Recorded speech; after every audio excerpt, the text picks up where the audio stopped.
One of the Taronga Zoo's newest additions has become an internet sensation. This cute little puggle is not only the first successful short-beaked echidna birth in nearly 3 decades, it's also receiving the kind of attention that can help draw more visitors. They don't chew, yeah, they don't have any teeth. About 1.5 million people visit Taronga's Sydney and Dubbo zoos each year. We've put a lot of work into it the last few years and really focused on certain markets that we see growing. Not just domestically, but also internationally. In fact, just under half of all the people who walk through the arches here in Sydney and onto the grounds of the zoo are from overseas. About a quarter of those visitors are from China. The China market is growing rapidly and evolving. 3 to 4 years ago, we were seeing an extensive group market, like in the arrival sector and shopping tours and things like that.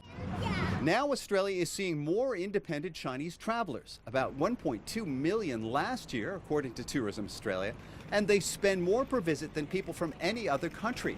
And now the Chinese tourists can apply for 10-year multiple visit visas. Officials here expect those numbers to continue to grow. So good. The Taronga Zoo knows there's too much international competition for Chinese tourists to just sit back and hope they'll buy tickets.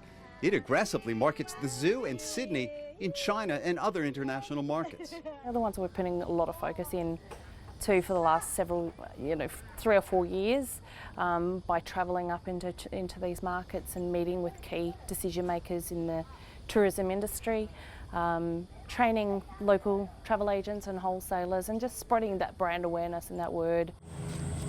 There are also special promotions during Chinese New Year and Mandarin maps guiding people to the most popular part of the zoo. Definitely those very iconic Australian animals, the emu, the kangaroo and the koala. See how much you weigh.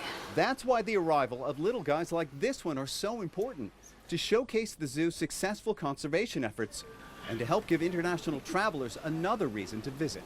Navarro, CGTN, Sydney.